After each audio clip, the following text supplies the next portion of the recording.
Ici la perle. Allez, allez, on se réveille. Oui, je sais, c'est difficile. Errer du lit au fauteuil, puis du fauteuil au canapé. L'unique flamme, pardon, flemme passionnelle que tu côtoies ces temps-ci est celle que tu entretiens avec ton plaid préféré. Eh bien, ne le lâche pas, car cette semaine, c'est bien de flemme dont on va parler. Bon, je ne vais pas te mentir, l'art appartient à ceux qui se lèvent tôt. Traditionnellement, on représente les grands hommes, les grandes actions. Donc, comment dire, la paresse, l'oisiveté, ce n'est pas vraiment le thème artistique privilégié. La bonne nouvelle, c'est qu'à l'heure du confinement, on a tout le temps de creuser. Alors c'est parti, mais tiens-toi bien, car cette semaine, il y a de l'art contemporain. Mais tout d'abord, Van Gogh. Peintre torturé, génie de la couleur, l'artiste passe ses dernières années à Arles.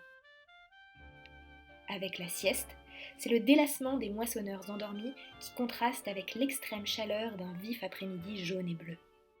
Chapeau sur le nez, souliers et faucilles abandonnés, la paresse n'en apparaît que plus belle quand l'effort est ouvertement négligé. Mais qu'en est-il de l'art de la fatigue, la belle flemme? Tu penses que ta mine sur l'oreiller ne vaut pas le coup d'être immortalisée? Eh bien, détrompe-toi.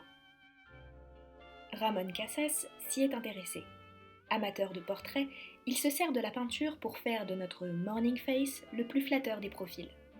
Son œuvre Paresse fait de la jeune femme étendue une créature mystérieuse dont le corps avachi se mêle au drap blanc du lit.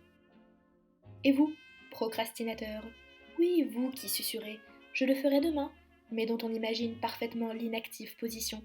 Eh bien, admirez donc l'œuvre de Boris Achour. Avec sa série de sculptures intitulée Tranquillement assis sans rien faire, l'artiste utilise de drôles de jambes en papier mâché pour faire de nos propres positions de paresse une ode poétique à l'inactivité.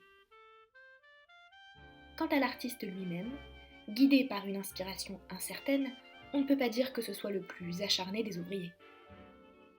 Alors, grâce à Mladen Stilinovic, vous pouvez à votre tour moquer le fainéant créateur qui invite ici le spectateur à admirer l'artiste au travail. Enfin, pris dans les rêves et couvertures de son lit douillet. Sur ce, je vous libère et vous laisse avec Alexandre le Bienheureux, film d'Yves Robert et preuve irréfutable de la flemme comme véritable art de vivre. À très vite!